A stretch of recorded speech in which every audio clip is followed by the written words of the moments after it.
I were to say that you invested 100 rupees in something and that became whooping 1 crore rupees in a decade, then would you believe me? If not, then that's the story which we are going to talk about today. That something which I just mentioned was Bitcoin. So before we delve deeper into this story of not so Bitcoin, let me talk about what are we going to talk about in today's video. First, we start off with talking about what are Bitcoins in their simplest sense. Then we move on to this story and this buzz that is happening around Bitcoin in today's context. After which we talk about basically the reasons as to why Bitcoin appeals the investors and why do they actually invest in something which the governments do not back. And towards our conclusion, we talk about why are people actually comparing Bitcoin with digital gold. So let's start. So what is Bitcoin? From our normal conception of any currency or money is something that is being guaranteed by any government. But Bitcoin is the antithesis of the argument that we are talking about. To lay out the context for you, I have this 10 rupees note with me. The only reason why this 10 rupee note is trusted by every Indian all around the nation is because of two things. First is that this is guaranteed by the Reserve Bank of India, and second, that each and every one of us trust that tomorrow if I take this 10 rupee note and give it to someone else, I am going to get 10 rupees worth of goods. So that's almost similar to what Bitcoin stands for, except the fact that it is guaranteed by any central bank.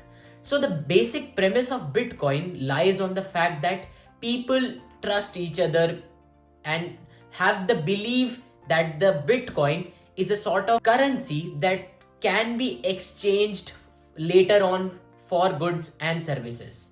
So what's the story that is in buzz today because of the Bitcoin? As you will see on the screen, this graph, which basically shows the trajectory of Bitcoin almost from 2018. And if you see, this has been nothing but sort of phenomenal rise in prices that you are going to see. And this is the reason why this buzz is happening, because the returns have been nothing but remarkably high for anyone who invested any amount of money in the Bitcoin, say from a year ago or 2 years ago. The story is something that majority of us know about.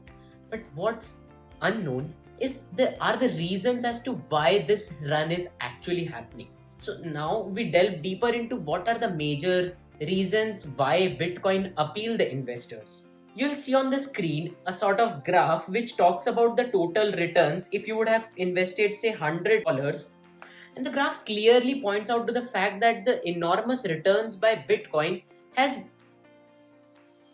left even behemoth companies like Amazon, Apple, Visa, etc. way far behind. And that's the major first factor that has been appealing investors, is to try something new by diversifying their portfolio apart from the usual equity investments. The primary question which lies our head as of now is that are Bitcoins still going to keep rising, or is the bubble going to burst out very soon? So Financial Times gives a very insightful graph for the same. We look at almost every commodity which has had their bull run, busted that run way before than what Bitcoin is standing as of now. Say for example gold in the 1980s, or the Japanese equities in 90s, or for that matter the US housing collapse in around the 2008. Now we see why there has been an increasing trend of comparing this Bitcoin with digital gold. So JP Morgan around 2017 talked about how Bitcoin is nothing but a scrap asset and it is not going to have any value in the upcoming future. But as of now, before a few days ago, they have revised view on the same and now are projecting the Bitcoin to run at almost around 1 lakh $20,000, and as of now it stands somewhere around $30,000. So why is this comparison made with gold? So one of the major reasons why gold inherently has its value is because of the limit of the supply of this metal in contrast to the money that can be printed, say, in unlimited amounts. And that's the same story with Bitcoin as well. Bitcoin basically has an upper threshold of the numbers that can exist at any point in an economy. So now if you see a graph that talks about basically how the growth of Bitcoin has fallen rapidly. The growth from 2009 to 2013 was enormous in terms of percentage growth.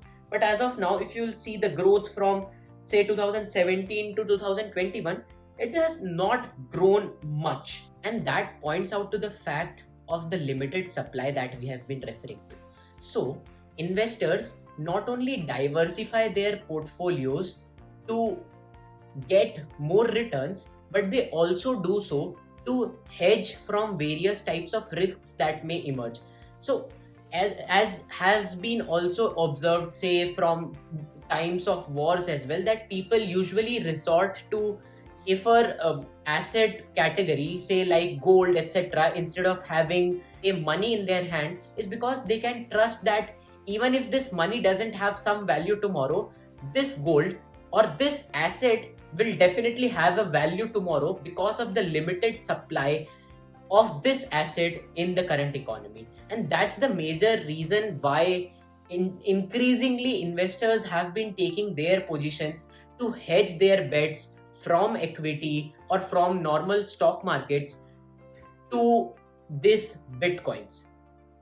And what is hedging is, in the simplest terms, is to protect whatever you have invested somewhere.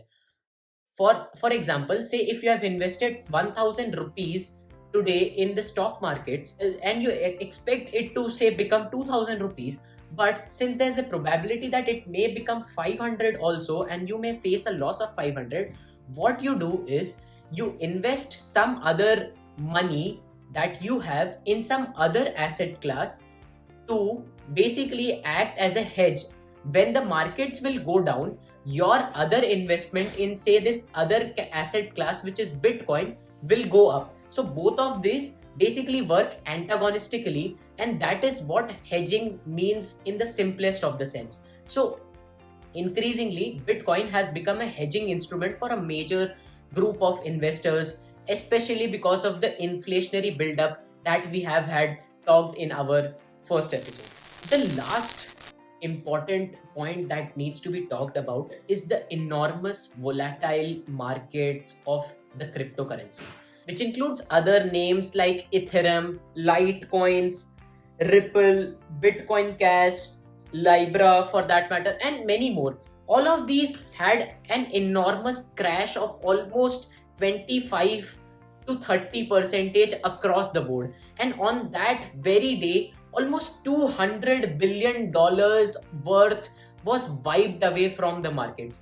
And that is something which causes concerns in the minds of those who are basically not in favor of investing cryptocurrencies, because they feel that the major reason when we talked about this 10 rupees note actually having a value is because the central bank also keeps a backing in terms of gold to back this 10 rupees note. But that is something that doesn't exist in the market of cryptocurrency, and which questions the actual value of that currency. One of the major things which we have also seen in this humongous run in the Bitcoin is something that has not happened, say, from a year or two before, which is the rise of institutional investment in Bitcoins. So before, say, 2 years or from now, usually the people who used to invest in Bitcoins were people like me and you, who are retail investors who basically invest in smaller sums of money in any sort of asset class. But when increasingly investors who have come in this market and putting a lot of money, this especially causes this bull run to keep continuing. And the reason behind that is also that as of now, the total amount of Bitcoin in percentage which is available for trading is almost around 22 percentage, whereas the other 78 percentage has been by big whales. So that was the story behind the not so Bitcoin. Hope you derived some value out of this video. Thank you very much for listening.